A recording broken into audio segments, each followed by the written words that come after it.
Sure enough, it was spiked wine again. After just half a glass, I knew my exclusive passive skill as the villain's second female lead had activated once more. I skillfully beckoned to Dylan Parker in the corner, and this ever-humble, silent campus heartthrob immediately stepped forward to support my gradually weakening body. Another day of seeing but not being able to taste, with my mind gradually clearing. I leaned against the edge of the bath, smiling disdainfully, and reached out a finger to poke his forehead. Who told you to be a dog that doesn't bark? Unexpectedly, Dylan Parker grabbed my index finger and gave it a light bite. Are you sure? His clear voice echoed through the misty steam. Oh ho, this dog can bark. Everyone knows Dylan Parker is my dog. He comes at my call, works without complaint, always keeping his head down and following 3 steps behind me. He's the silent, impoverished campus heartthrob who has no choice but to submit to my financial power. When he leaned over from behind me and bit my neck, I realized he was truly a dog. How dare you, this useless thing. Do you believe I'll cut off your grandmother's medical expenses? That's just how straightforward our relationship is. I always threaten him without restraint, and every time, it makes him fall silent and obediently comply. Yet a soft chuckle sounded above my head. So unfamiliar it felt like an illusion. It was another side of him I had never seen before. You won't. His voice was both provocative and gentle, so contradictory, so indescribable. Then my threat was easily swallowed by his scorching breath. Liar, a liar who takes advantage of others, I muttered under my breath, blaming the effects of the drug for my inability to push him away. What's 1 + 1? What's wrong with this star of the mathematics department? The Goldbach conjecture, is it? I was taken aback for a moment. Equals 2, you're right. He gazed deeply into my eyes. You're awake. This entrapment is just too outrageous. Want to run away? In a daze, Dylan Parker suddenly slowed his movements, pressing close to my sweat-drenched forehead, his voice low as if to confirm my feelings once more. The cool moonlight gently outlined the contours of his muscles, casting a silver edge upon them, yet it paled in comparison to the sparkle in his eyes at this moment. He had always known how to use his beauty to his advantage, too cunning indeed. As if bewitched, I shook my head and unconsciously reached out to lightly touch his flushed earlobe. The world spun like a shattered kaleidoscope, leaving me with no choice but to plunge downward alongside him. It was 5 in the morning, and I had woken up from that nightmare once again. Nothing is more terrifying than dreaming of becoming utterly penniless. In the dream, Dylan Parker stood among the crowd that was kicking me while I was down, yet he felt so out of place. His cold eyes mocked me for deserving it, before he turned away resolutely, leaving me utterly alone. How can I not even escape him in my dreams? This is really too much. With a sigh, I pulled my fingertip out of Dylan Parker's tightly clenched palm, only to find dozens of missed calls on my silenced phone. Opening the voicemail, I was not at all surprised to hear my mother's sobbing voice. My family has gone bankrupt, the ending of the vicious supporting female character, foreseen countless times since middle school, finally arrived in the year of my college graduation. Does everything have to happen all at once today? I sat up, trying to adjust my breathing to calm myself down. At this moment, Dylan Parker's gentle sleeping face was completely different from the person he had been just hours before. As if the body that had bared its fangs under the moonlight was nothing but an illusion, I couldn't help but gently stroke the top of his head. His hair was soft, and the touch was warm. Then I raised my hand and slapped him. That slap was unnervingly crisp. Dylan Parker's eyelashes trembled slightly, the lingering sensation on his fingertips startlingly hot. A red mark quickly rose on his cheek, yet he still closed his eyes, buried his face in my palm, and nuzzled it. Like a fox pretending to hibernate. Just a little more sleep. You're clearly not mute. Did I ever say I couldn't speak? I just don't like talking. He still didn't open his eyes, only moving closer to me, full of confidence. No wonder. Ever since I transferred schools in my senior year of high school and met him, it's been 5 years, and he hasn't said a single word in front of me, so it turns out he just doesn't like talking. Huh, what kind of evasive answer is this? I was about to lash out.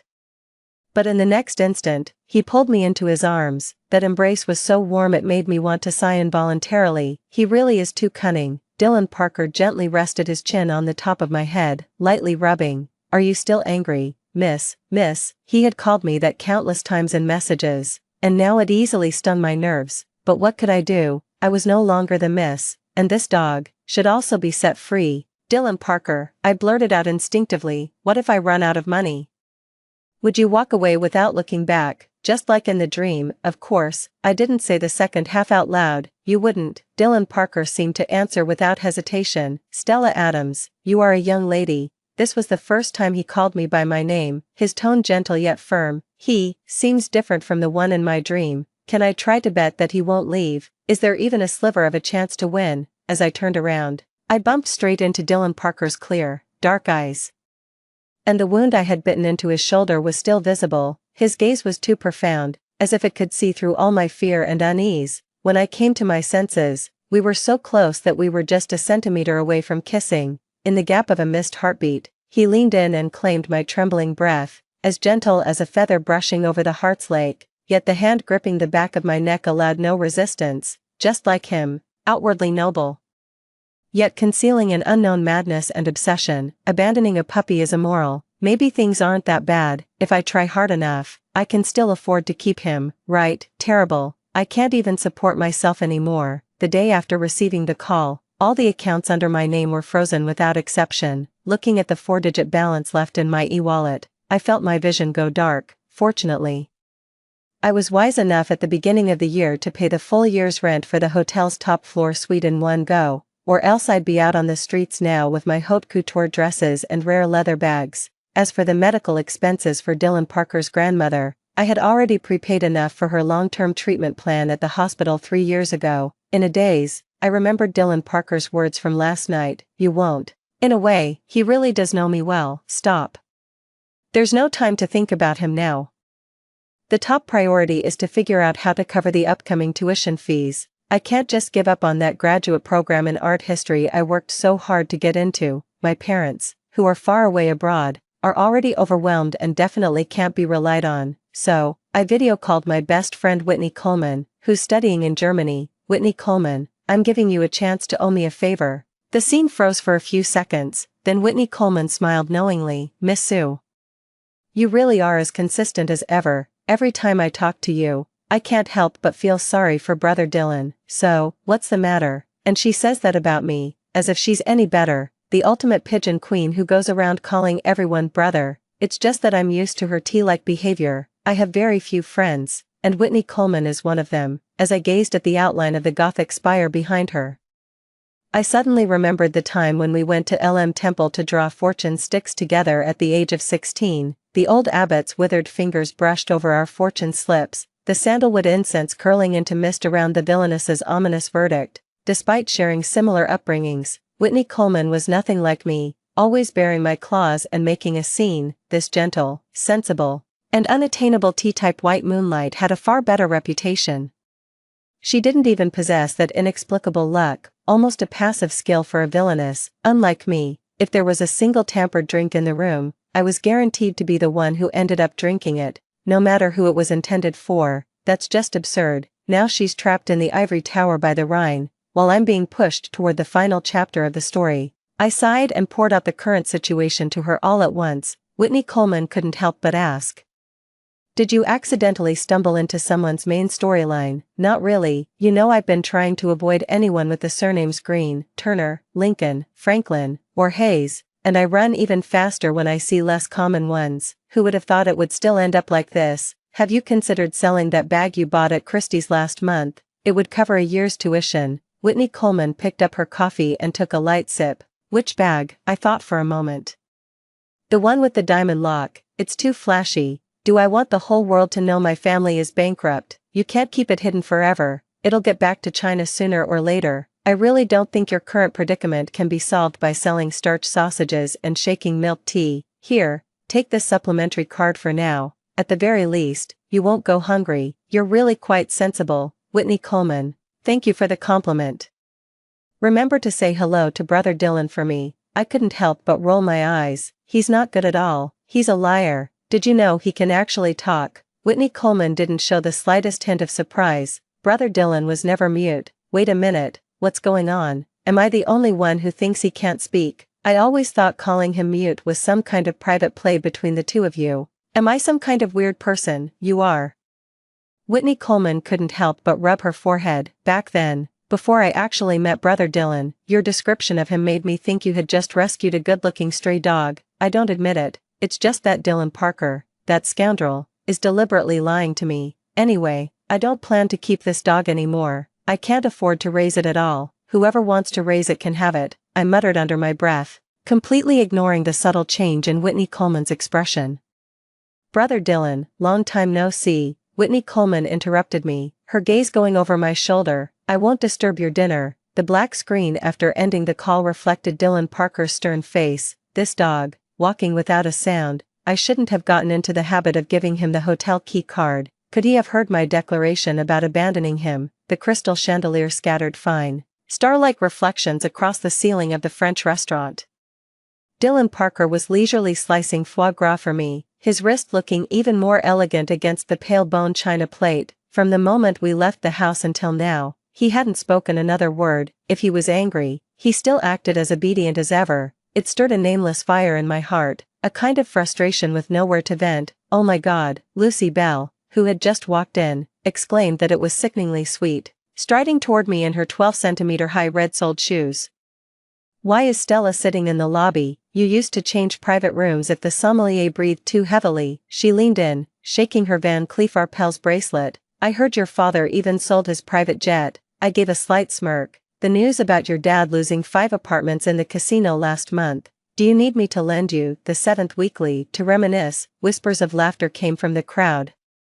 Lucy Bell tightened her grip on the season's runway handbag and slammed it on the table. Stella, why does your necklace look different from the one at the boutique? Could it be a fake? Miss Ling, your counterfeit bag is poorly made, I said, taking a sip of champagne. The limited edition from last week's runway show used crocodile-embossed calfskin, while yours, I curled my lips into a mocking smile, genuine leather with a lychee grain pattern, a 38 yuan street stall knockoff. Laughter echoed from all around. Then, why are you still with that bargain bin trash? Lucy Bell feigned surprise, suddenly grabbing Dylan Parker's collar. A mute like her, who can't even read the room while serving plates, is only fit to lick the mud off high heels. I deliberately looked into Dylan Parker's eyes, trying to catch the flicker of his emotions. Did you hear that? Miss Ling praised your tongue for being nimble. Dylan Parker's expression remained unchanged, but his eyelashes trembled slightly. Boring. I reached out and swatted away Lucy Bell's annoying hand, then leisurely scrolled through my phone. My dog is indeed well behaved. It only dares to bite in places that aren't visible. Speaking of which, when was it that you were acting as Mr. Chen's human-shaped teddy bear? Lucy Bell's face turned extremely unpleasant. Oh, it was in May. I found the video in the group chat. Would you like to cast it on the screen and relive the moment? I smiled and pushed my phone toward her. When the scream came with the ice bucket, Dylan Parker stood up to shield me, letting the shattered ice and champagne pour down from above, allowing the liquid to soak through his back. As Lucy Bell raised the second bucket, I stood up and pushed it back onto her, then grabbed the white truffle from the table and slapped the whole piece into her wide-open mouth. A 10,000 yuan king of fungi to match your plastic surgery face. Consider it my good deed for the day. I lifted her trembling hyaluronic acid chin with the truffle knife. Get lost, Stella Adams. Just you wait. Lucy Bell fled in panic. What a bluffing villain's declaration. If she had any real ability, she wouldn't have run away so quickly. It seems the rumors about my family have started to spread, and now even the riffraff dare to jump around in front of me. And does he know about it too? Dripping wet, Dylan Parker was dragged back to the hotel room by me. As the white towel brushed past his hair, it brought with it the faint sound of water, his expression obscured and unclear. In a daze, I recalled our first meeting 5 years ago in the teacher's office. If he hadn't been soaked to the skin that day, I might not have noticed him at all. After all, at that moment, as he was filling out the withdrawal application, his head was bowed very low, so low that it was enough to conceal his overly sharp eyes and brows. Rainwater dripped from the ends of his hair, forming irregular rhythms that tapped against the old floor, spreading over the tips of my pearl-encrusted shoes. His youthful, slender frame was wrapped in a soaked school uniform shirt, like bamboo that refuses to bend in a storm. Perhaps out of curiosity, I casually asked while I was in the process of transferring schools. Just another cliché story of a young man orphaned early, dragged down by a seriously ill family member.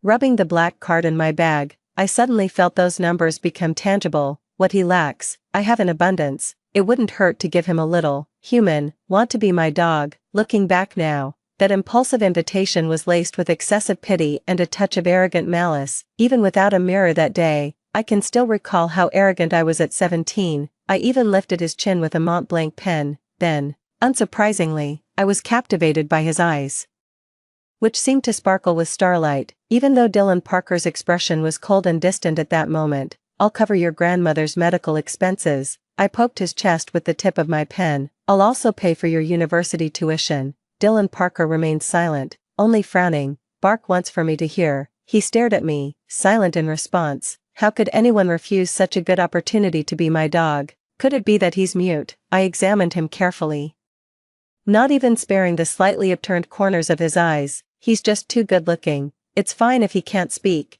It's fine if you're mute. As long as you can wag your tail later." Straining on tiptoe, I reached out and touched the top of his head. His hair was softer than I had imagined, carrying the coolness of being soaked by the rain. This texture. "It's a wet little puppy." So I began to get entangled with him. For the next 5 years, I couldn't help but applaud my own wisdom countless times. He was an exceptionally qualified dog, especially after entering university. He proved to be even more useful. Just by standing next to me, he blocks countless unwanted admirers, as it's hard for ordinary people not to feel inferior when they're beside him. Every time I accidentally drank something strange, he always managed to get me safely back to the hotel, except for that night, amid the hum of the hairdryer. Dylan Parker suddenly grabbed my wrist. He always reveals a bit of his claws at such moments, like a wounded wolf cub needing to grasp something while licking its wounds. My fingertips traced the old burn scar on his waist, the one he got the first time he shielded me from hot tea being thrown at me. At this moment, Dylan Parker, with his genuine or feigned gentleness, almost made me lose myself in his gaze again. I withdrew my hand as if shocked, hastily changing the subject. "Here's your reward." Accustomed to giving the dog small or large rewards in daily life, today was no exception. It wasn't until I saw the insufficient balance on the transfer interface that alarm bells started ringing. Forgot, I'm already broke. Just earlier at the restaurant, I remember deliberately sending Dylan Parker away so I could pay with the newly linked supplementary credit card on my phone. It's just that my IQ plummets whenever I'm alone with him. Dylan Parker, with his hair half dry, set down the hairdryer and sat beside me, waiting for my next words. "Help, where can I get rewards for him? The bankruptcy is about to be exposed." Clutching my phone tightly, I was momentarily at a loss, but then again, rewards don't necessarily have to be money, right? So, gathering my courage, I gently planted a kiss on his right cheek. His skin radiated the warmth of a post-bath glow, mingled with the scent of blackcurrant that I loved, irresistibly captivating. "Here, a reward." As soon as I said it, I felt my face burning up uncontrollably. Dylan Parker was taken aback for a moment, then let out a low chuckle. "What's so funny? This reward is really valuable, you know." I want to curse, but before I could speak, I was captivated by his bright, cheerful smile. In my memory, he was always quiet, rarely showing any emotional fluctuations. I couldn't help but take a few more glances. Sensing my gaze, he turned to face me, then reached out to tuck my stray hair behind my ear. The motion as natural as breathing, his expression was focused, his fingertips warm. As Dylan Parker drew closer, I unconsciously crumpled the goose-down quilt beneath my palm. There was none of the aggression I had imagined. He merely touched my forehead gently. That kiss on the forehead was extremely light, yet it carried the lingering warmth of a wildfire. "Good night, my lady," he finally spoke again. Before Dylan Parker left, he carefully tucked in the blanket for me as always, but his eyes, which were usually downcast, shone with an astonishing brightness. Not the young lady anymore. Suddenly, I wanted to tell him the truth. "It's not yours." I only dared to speak when Dylan Parker grasped the doorknob, yet the words stuck in my throat, turning into an awkward retort instead, that sounded way too much like whining. "It feels like my persona has completely shattered these past few days. Is it because I'm broke that I'm lacking confidence? Instant regret. It's mine," he said in a low voice. "It always has been." I heard the sound of the velvet curtains being lifted and falling by the night wind, mingled with a declaration that was almost a whisper. "Tomorrow, I'll tell him tomorrow." But when I unlocked my phone and saw over 99 unread messages, I knew there was no need to say anything. I've always known I don't have many friends, but I never expected to have so many enemies either. They all seemed to pop up overnight.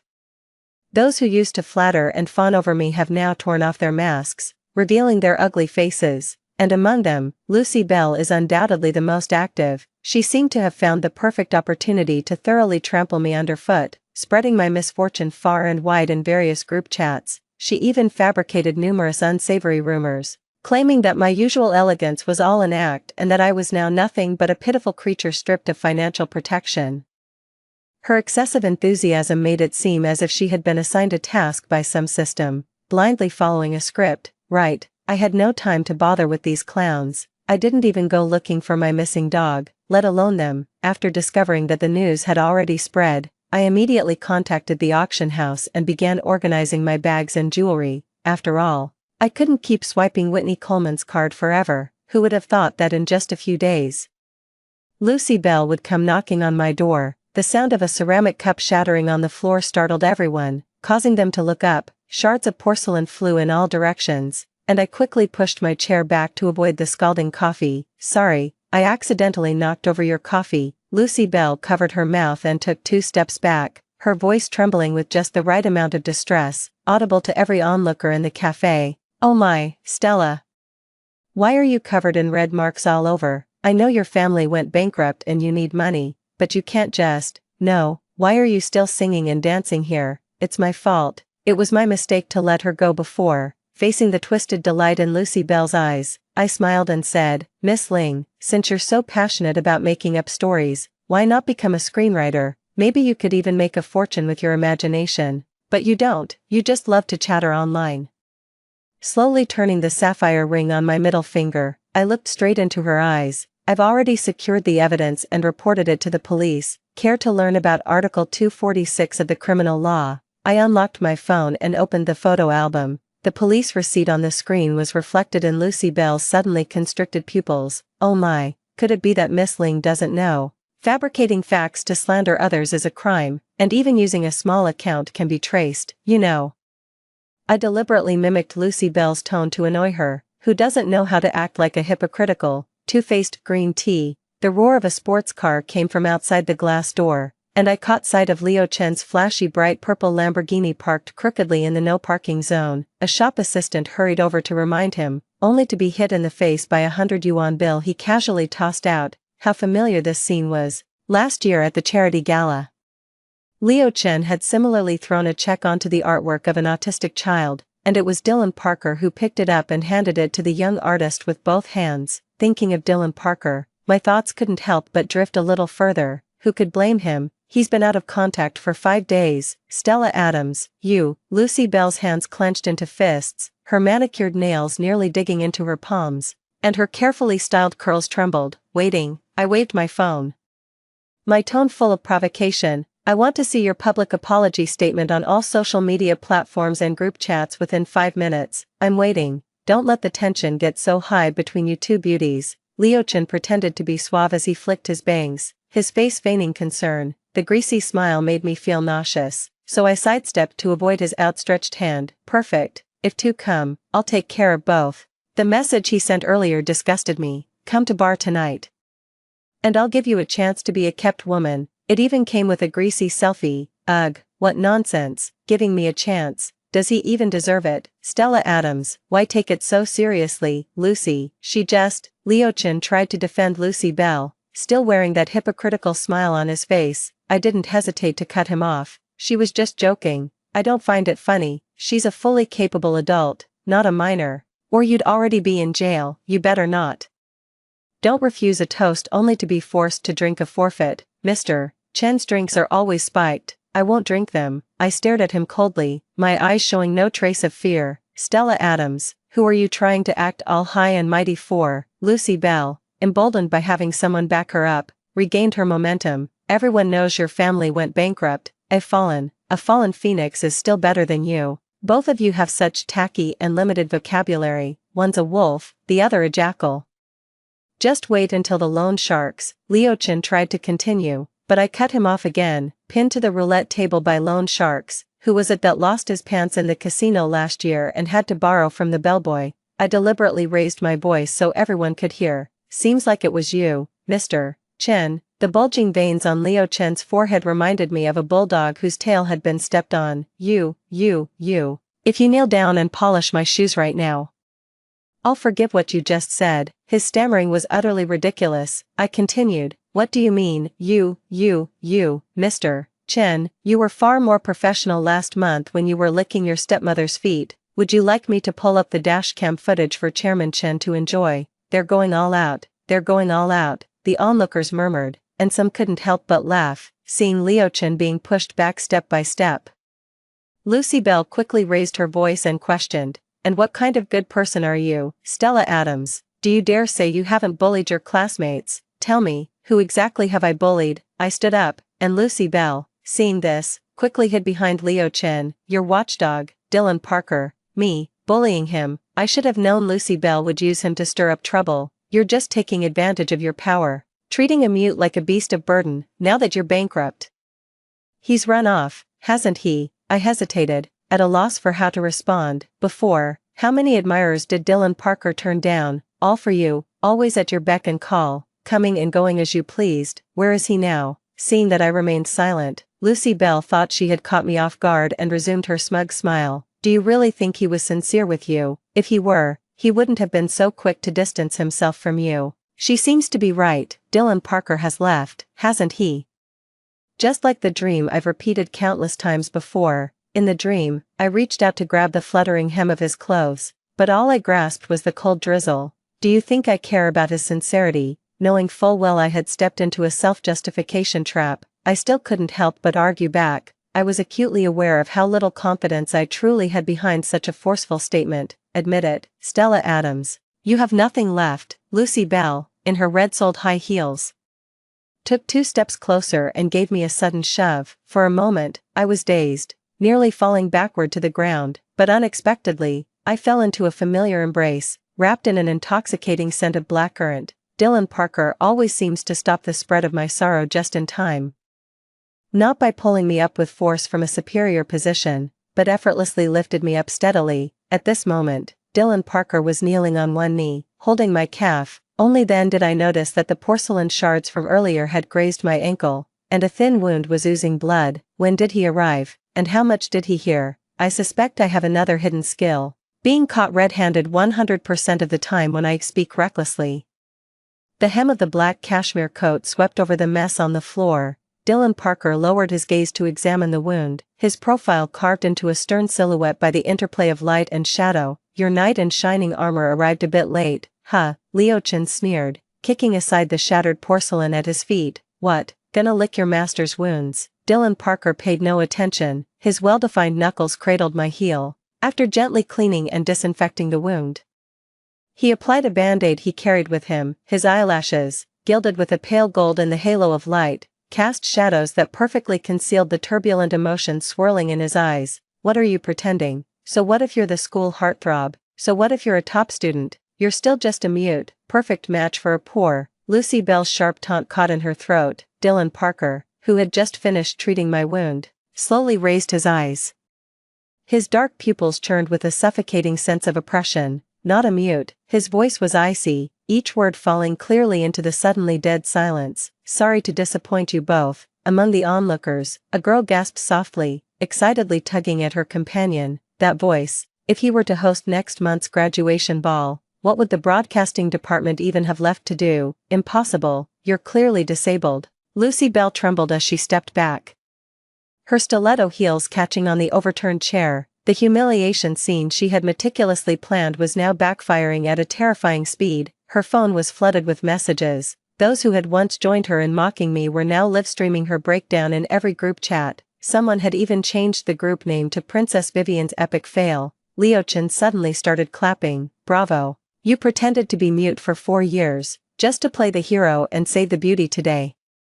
I wasn't pretending to be mute. Dylan Parker stood up. I chose silence because some words aren't worth saying, and some people aren't worth listening to. Perhaps provoked by Dylan Parker's gaze that looked at him like trash, Liu Chen's fist came whistling through the air. In the next instant, Dylan Parker had already seized Liu Chen's wrist with one hand, twisted it behind his back, and the crisp sound of bones dislocating erupted simultaneously with a scream. Let go of me, you poor, Liu Chen's meticulously styled Korean bangs fell across his sweat-drenched forehead, looking like a bird's nest drenched in a rainstorm. That with its spiraling upward tone sounds really painful. Hey, I wonder whose Lamborghini got towed away. I pointed outside, feigning surprise. The tow truck arrived so quickly, It was worth it to snap a photo and report it as soon as he showed up. Wait, that's my car, before Leo Chin, who had been released by Dylan Parker, could even utter a threat.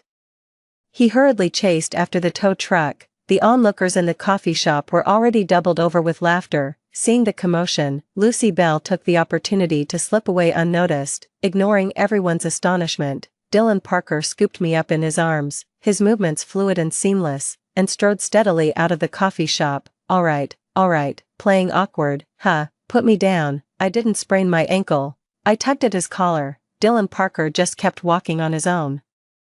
You're injured. It's just a minor injury. If you had arrived any later, it would have healed on its own. His footsteps paused almost imperceptibly. Sorry I'm late. Why is he reflecting on himself? That's not what I meant. The bustling crowd kept casting curious glances our way. Feeling uneasy under their stares, I could only shrink into his coat and cover my face with my hand. Just then, I suddenly felt a slight chill on my neck. Something had been placed around it. I looked down and saw it was a golden medal, engraved with Dylan Parker's English name. What is this? My fingertips traced over the raised and sunken engravings, the hidden patterns formed by mathematical symbols faintly visible in the twilight. A makeup leaf slip. Hearing this, I vaguely remembered that he had indeed mentioned going abroad for an international math competition before. So it's this month. I thought this dog had run away from me. I never expected him to still manage to hold the medal while carrying me. His arm strength is truly something else. TSK, who's having it so good? It's me. My phone suddenly vibrated in my pocket, and a failed payment notification pierced through the ambiguity. I almost forgot. I can no longer afford to keep this puppy. I kept putting it off, but I suppose it's time to make things clear. Dylan Parker. I clutched his lapel, almost sighing as I said, my family has gone bankrupt. His gentle voice came from above, without a hint of fluctuation. I know, indeed, with people like Lucy Bell putting in so much effort to spread the word these past few days, the whole world must know by now. Don't worry about your grandmother. I've already taken care of all the expenses before the bankruptcy. I know. Listening to his steady heartbeat, I finally spoke the words that had been stuck in my throat. You should go. I won't keep a dog anymore. His arms around me suddenly tightened, but in the next second, he restrained himself and loosened his grip. Okay, Dylan Parker is such a jerk. I said I didn't want him anymore, and he actually agreed to it without any hesitation. Fine, leave then. Who cares? It's not like we'll see each other much in the future anyway. The proceeds from the auction of the haute couture and handbags gradually came in, after setting aside my tuition and essential living expenses.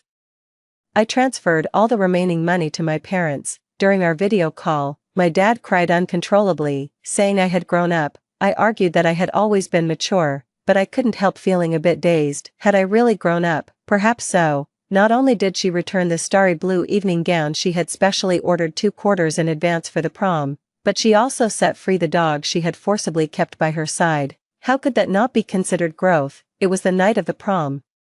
She had thought she would attend in a simple manner, but unexpectedly, she received a delightful surprise from Whitney Coleman. I leaned against a Roman column entwined with fresh flowers, holding a wine glass, and sent a selfie to Whitney Coleman. The starry blue evening gown adorned with sparkling sequins and the high heels were both her creations. I must say, your taste is impeccable. Does the shoe size fit? I was worried it wouldn't arrive in time. Perfect. And so is the dress. A dress. I didn't buy it. Could it be Brother Dylan? He was also there when I paid the deposit at the store earlier. At that moment, Dylan Parker, whom I hadn't seen in a month, was wearing a custom-made suit, chatting confidently with the principal not far away. The sapphire on his tie pin was exactly the same as the birthday gift I gave him last year. Even the usually stern principal wore a proud smile. After all, this was the first student in the school's 100-year history with the potential to compete for a Nobel-level honor in mathematics. It's too dazzling. I frowned and typed one word, impossible. After that day, I blocked all his contact information, and I know the price of this dress all too well. How could it be? The phone vibrated in her palm. Whitney Coleman's new message brimming with gleeful anticipation. I bet $5 million that Brother Dylan is definitely waiting for you to step on his leather shoes. No bet. I'm afraid he might actually enjoy it. Looking up, she met Dylan Parker's gaze, which was filled with undisguised interest. Just as expected, those eyes, which once showed only submission and obedience to me, now held a hint of playfulness and provocation. At the same time, I also noticed the girls nearby whispering and jostling each other, since dispelling the rumor about being unable to speak. Dylan Parker, as a legendary campus heartthrob about to graduate, undoubtedly saw his popularity surge once again, even surpassing the peak of his freshman year. In just a few short steps, I watched him turn down 5 girls before gradually getting closer. TSK, how infuriating. I rolled my eyes and tilted my head back, finishing the sweet and sour lemon soda in my glass. The music suddenly switched to a waltz, and Dylan Parker took half a step back, performing a standard invitation to dance. The moment our palms touched, he reached out to support the small of my back. Memories too vivid and colorful surge forth. Before me, he still maintains that demeanor of clear wind and bright moon. I stomp hard on his polished Oxford shoes, and as he grunts in pain, I grab his tie, forcing him to lower his head. It's been so long since we last met. I look up into his dark eyes. Have you been busy being someone else's dog? He wasn't angry, in fact, he even seemed a bit pleased. Dylan Parker didn't answer. He simply straightened his collar a little, then smiled as he pulled me closer, guiding me into the rhythm of the dance. That smile was too calm and carefree. If I didn't know better, I'd think I had just complimented him. Did he actually enjoy being stepped on? Is it happier not being a dog after all, or is it happier to leave me? I hate it. I hate how he always seems so composed now. Just a short while ago, he was still under my control. Dylan Parker, I reached out and wrapped my arms around his neck, deliberately burying my face in his chest. There was something wrong with the sparkling water just now. I must be crazy. That was clearly just a regular glass of sparkling water. Why lie? Was it to prove he was still my dog? The night breeze was cool as Dylan Parker carried me on his back along the road back to the hotel. The moonlight stretched his shadow long, and my diamond earrings swayed gently with each step, casting tiny specks of light on his shoulder. His every step was calm and steady, his profile bathed in moonlight, so gentle it seemed almost sacred, untouched by any hint of desire. It was an angle I knew all too well. Involuntarily, I tightened the suit jacket draped over me. The faint scent of blackcurrant was both comforting and disheartening. I leaned down, pressing closer to Dylan Parker's back. He didn't put me down until we reached the hotel room. The way he knelt on one knee in front of the sofa to take off my shoes was so practiced, as if the month we had been apart was nothing more than a dream from an afternoon nap. A glance swept over the suitcases piled in the corner of the room. My heart sank a little further. On the day I packed my luggage, I realized that my belongings were surprisingly few, leaving almost nothing to pack. After much hesitation, I still tucked the medal without my name into the hidden compartment of the suitcase. I understand that some things were never meant to be mine, but I chose to turn a blind eye. Admit it. Stella Adams, you have nothing left. Lucy Bell's sharp, piercing sarcasm suddenly surfaced in my mind. Is that why he left without a trace of hesitation? I suddenly leaned down and hugged Dylan Parker tightly, not saying a word. Are you feeling unwell? Should we go to the hospital? He let me hold him tighter and tighter, just gently patting my back, as he always did. I was lying to you. There was nothing in that drink, I confessed as if I had nothing left to lose, but I still held on to him, refusing to let go. I'd rather have been drinking just now. At least then I could use being drunk as an excuse. Instead, I'm now feeling my heartache in a wretched and sober state. Why did you agree so readily? Just up and left. Is it because I have no money, you bastard? The grievances that had been building up for days burst forth like a flood. I pushed him away, my voice growing louder as I spoke, only realizing belatedly that I was choking back tears, but I couldn't stop. After all these years I've been feeding you, you ungrateful wretch. What on earth is this about? You're so eloquent when arguing with others, but when it comes to him, you just babble nonsense. I can't believe myself. I thought I could pretend everything was calm and peaceful, but when it really came to facing him, I was still completely defenseless.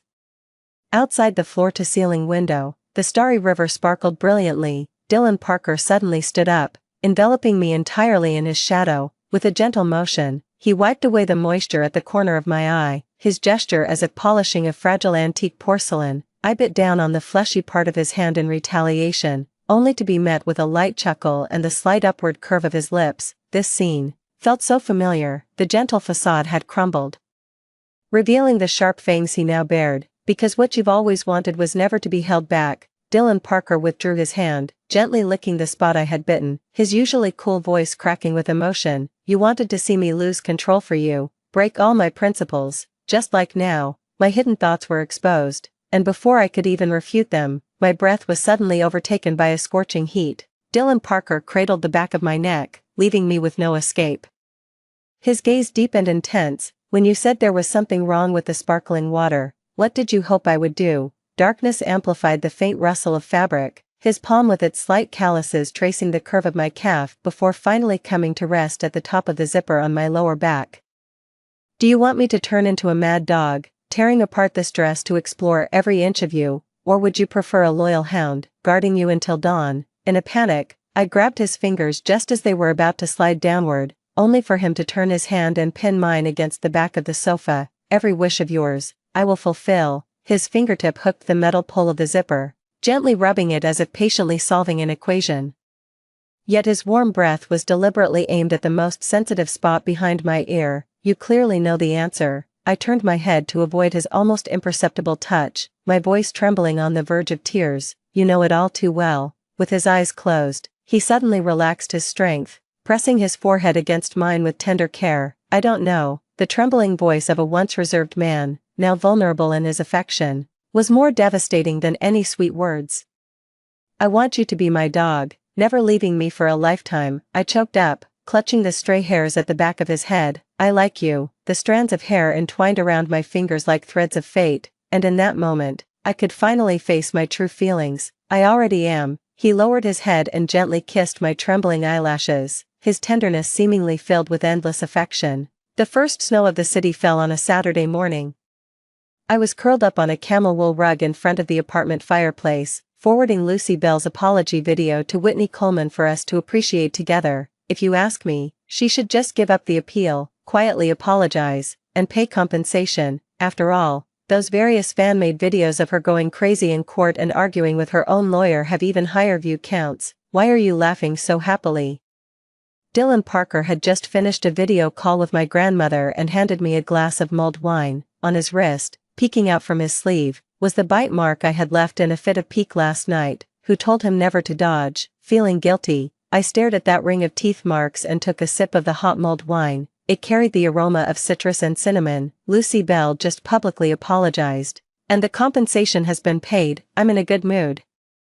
I pulled back the blanket and extended an invitation to Dylan Parker. He naturally wrapped his arms around me. If I told you that the Chin Group has gone bankrupt, would you be even happier? Then, are you, made a small profit? That's more like it, I muttered to myself. Otherwise, I wouldn't want to know about such trashy news. Given Dylan Parker's low-key and unassuming nature, I suspect he made more than just a small profit. I had initially thought that the high-end custom dress had drained all his savings, but when he handed me that astonishingly large sum on the card, I realized that, unbeknownst to me, he was no longer the same person he used to be. In just 5 years, he managed to multiply the money I gave him tenfold through completely legal means. That's the power of a mathematical genius. So when I later found out he was also admitted to the top mathematics department at that university, I wasn't that surprised after all. Having him is a blessing for this school. Only I and my dog are the most important. I looked up at him in his arms, my face full of pride. Suddenly I feel my status has improved. Dylan Parker smiled and leaned down toward me, but his movement was interrupted by the doorbell. He made sure to wrap me up snugly before getting up. The once slender, drenched boy standing in the teacher's office now exuded a calm and composed strength even from behind. Opening the velvet box bearing the Sotheby's logo, I stared blankly at the diamond lock handbag, a whirlwind of emotions washing over me. I was heartbroken when I sold it 6 months ago. I hadn't even carried it once, only he would cross half the globe to redeem every tear I shed. Are you happier now? Dylan Parker wrapped his arms around me from behind, resting his chin gently on my shoulder. What belongs to the young lady will always be hers, including, before he could finish speaking, I pulled him down onto the wool carpet with me. He hovered above me, his gaze focused, and his cautious demeanor pleased me. He will always instinctively protect me. That's my puppy, including you, right? I reached out to touch the side of his face, feeling the urge to cry, including me. His nose gently brushed against mine. No matter how the final chapter of the story is written, I'll be there. In the end, he only placed a kiss on her forehead. Just like the thousands of restrained yet cherished moments in the past, it turns out that someone had long written affection into the most exquisite equation, leaving foreshadowing in every exchange of glances. waiting only for me to finally let go of my pretentious arrogance and solve this proof problem named sincerity. Extra, the moon in the water is the moon in the sky. Dylan Parker's life took a turning point at the age of 17, during that heavy rainstorm. The wisteria by the wall was battered and scattered by the rain, its vines resembling the withered fingers of his grandmother lying in the hospital bed. The moment the girl lifted his chin with a fountain pen, the torrential rain outside the window suddenly fell silent. Human, will you be my dog? The light was dim and murky. The transfer student seemed shrouded in a thin mist, her tilted head and smile resembling a sweet trap. The moment the girl stood on tiptoe and reached for the top of his head, Dylan Parker felt a faint warmth, accompanied by a subtle, unfamiliar fragrance, while also being sharply pained by the sapphire bracelet on her wrist. It felt like a revelation given to him by fate. He saw Stella Adams again in the family waiting area of the hospital ICU, the glamorous young woman changed into a pair of diamond-studded satin flats, standing before the bowed Dylan Parker, her domineering air undiminished.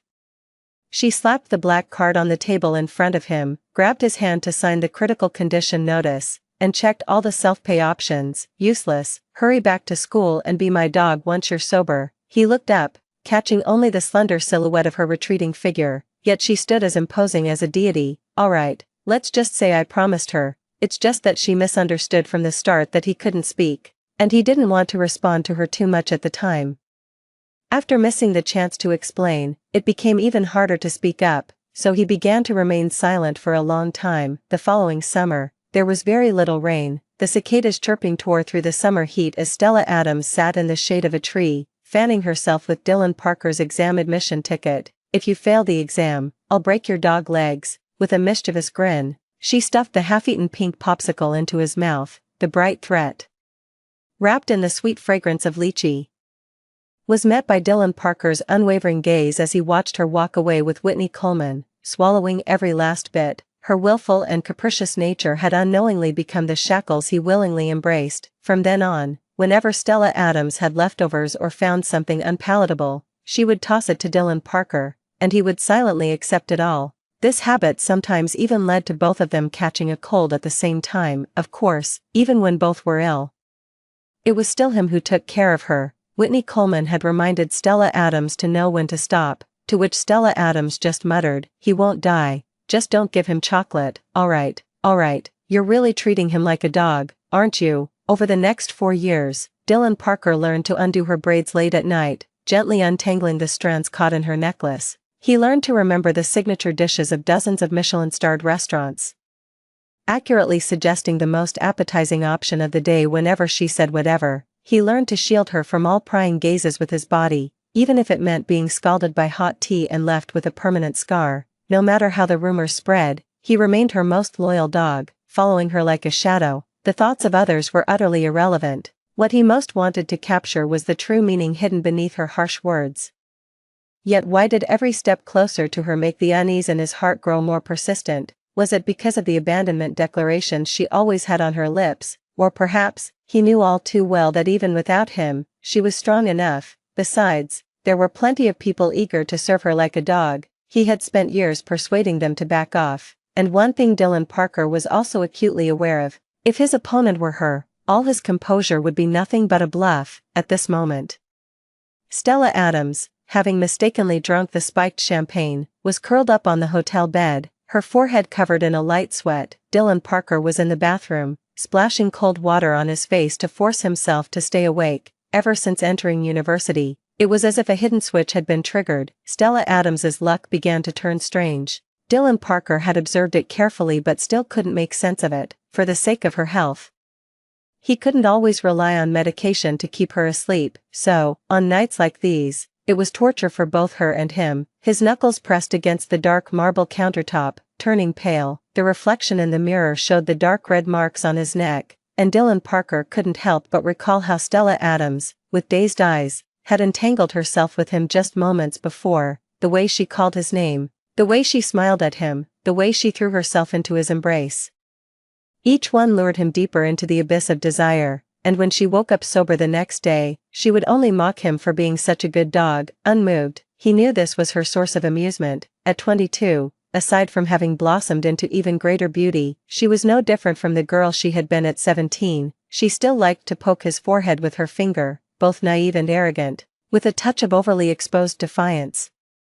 The pure and unadorned posture of a wicked woman seemed to possess an invisible magic, making it impossible for his gaze to shift away even slightly. He also knew that his once proud self-control was already hanging by a thread, while she, completely unaware, continued to underestimate his sharpness as always. He had countless opportunities in the past, in every moment she held him tight, where a single turn or a single reach could have pulled her unreservedly into his world, making her entirely his own. But now, the seemingly attainable her was nothing more than a reflection in a mirror or a flower in the water. Any attempt to grasp her would only lead to shattering. Only by standing high enough could he dispel the nightmares that had long haunted her and truly hold her in his arms. What does a predetermined ending matter? He will use his own strength to keep her forever elevated. Bankruptcy will not tarnish her.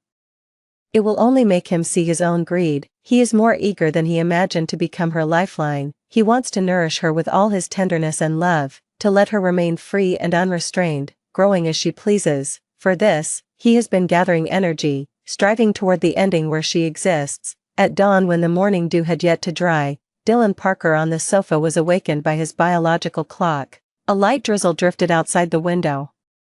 He adjusted the slipped shoulder strap of her nightgown and carefully covered her with the thin blanket that had been kicked off time and again. His fingertips hovered half an inch from the nape of her neck as he restrainedly traced the soft strands of her hair. Dylan Parker knew that when Stella Adams woke up, she would rub her temples and laugh at him for being useless, and he would continue to silently play the perfect dog until the day he could cut through the thorns of fate. At that time, he would tell her the secret he had kept for 5 years. After hearing the story above, what are your thoughts? Feel free to share your opinions in the comments section. Looking forward to hearing from you. If you liked this story, don't forget to like it, share it, and subscribe to my channel. See you next time.